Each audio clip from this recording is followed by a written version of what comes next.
Good evening and welcome to Kini News. Abdul Hamid Bador may be on his way out as the Inspector General of Police, but his feud with Home Minister Hamzah Zainudin appears to be continuing even outside of the office. In his latest interview, the former top cop revealed how the minister planned to allegedly use police resources for politics.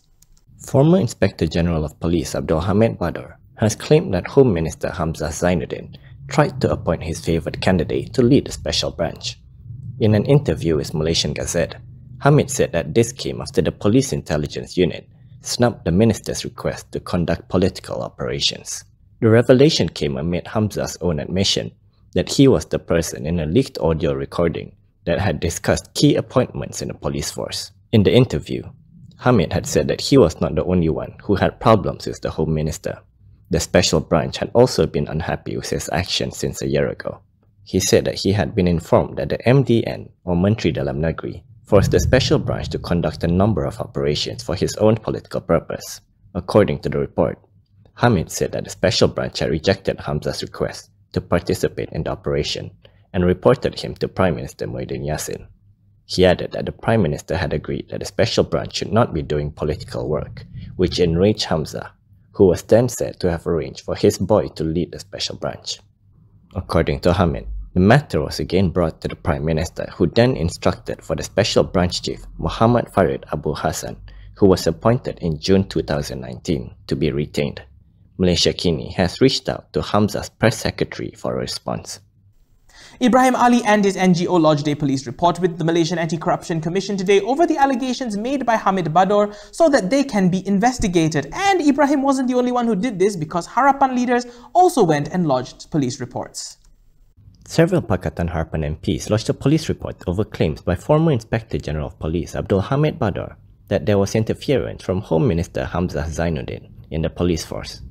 The 5 MPs, Lembah Pantai MP Fahmi Fadzil, Seputih MP Teresa Kok, Lumut MP Hatta Ramli, Petaling MP Maria Chin Abdullah, and Wangsa Maju MP Tan Yi Kyu each filed separate police reports on the issue.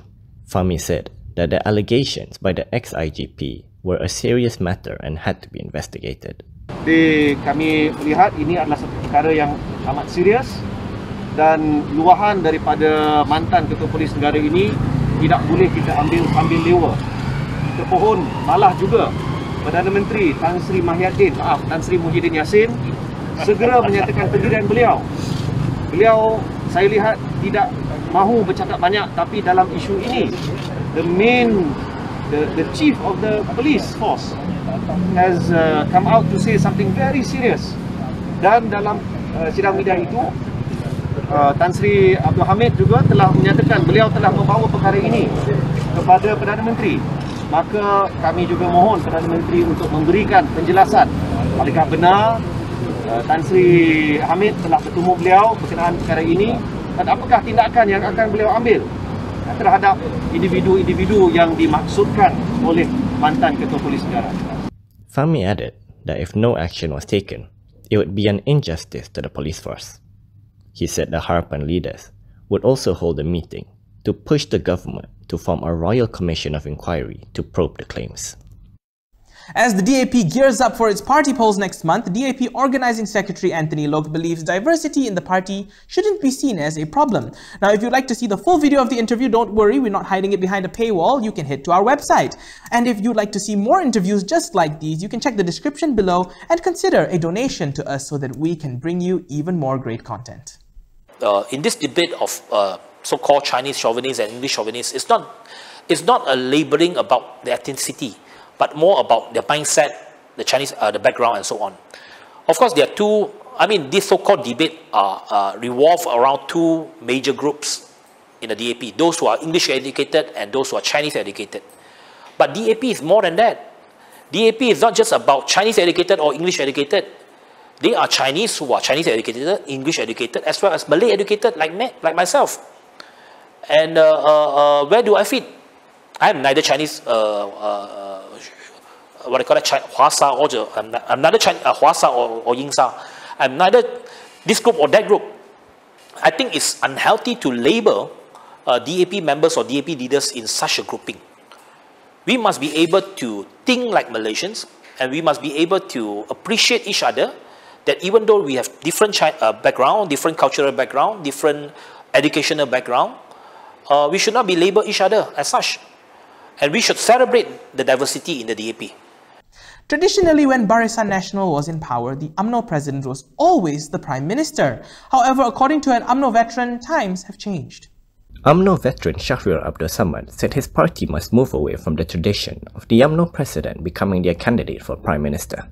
Shahriar said that AMNO can no longer hold on to its one-man show concept, where power is centralized around one leader. At a forum in Kajang today, he said that this was an important issue, as they will soon be going into a general election, and there still doesn't seem to be a consensus on their Prime Minister candidate. Dan pilihan jajaran baru yang kita nak bergantung juga kepada penerimaan kepimpinan UMNO hari ini, bahawa inilah masa untuk berubah. Inilah masa untuk mempunyai cara yang baru. Bukan maknanya kita hanya perlu kita bawa balik kepada keadaan dan kaedah, Presiden UMNO mesti menjadi Perdana Menteri. Shahriar also pointed out how even now there are party members in high position who are not members of parliament. He added that UMNO may also need two leaders, one to manage party affairs and another to head the government. According to Shahriar, former UMNO President Hussein On once predicted that there will come a time when this is necessary, as the party will grow while the government becomes more complex, and the administration of a government and a party will require different skills. He said he believes that UMNO was capable of designing a new alignment because the party has experience and talent, and questioned if they were brave enough to change.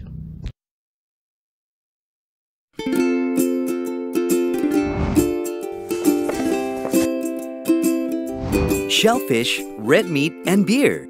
If you love indulging in these foods, you may end up with high uric acid level in your blood. These foods consist high level of purine, a substance that will eventually break down into uric acid and be excreted through our urine. It is recommended that the amount of dietary purines should be kept between 600 to 1000 milligrams per day. Having too much uric acid in your blood can cause attacks of gout. It can also cause kidney stones and blockage in the kidney.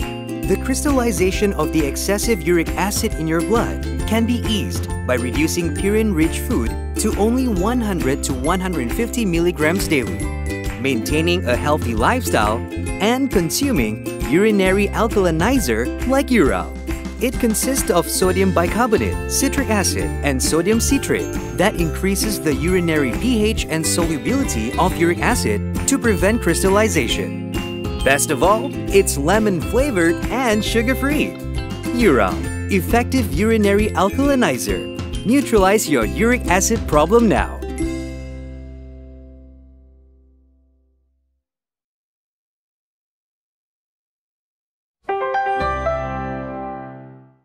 Many who registered for the AstraZeneca vaccine will be getting it as soon as tomorrow. However, the second dose will only be given after 3 months. Science, Technology and Innovation Minister Khairi Jamaluddin has announced the dosing interval for the AstraZeneca vaccine.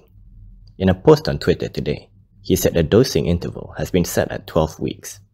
This would mean that the second dose of the AstraZeneca vaccine will be administered 3 months after the first dose. According to Khairi, this is in line with the World Health Organization recommendations, and it is also the current practice in the United Kingdom. He added that the Special Committee on COVID-19 Vaccine Supply Access Guarantee will review applications for shorter intervals on a case-by-case basis. Those who have valid reasons to request for a shorter interval, such as students going abroad, may put in an application for review.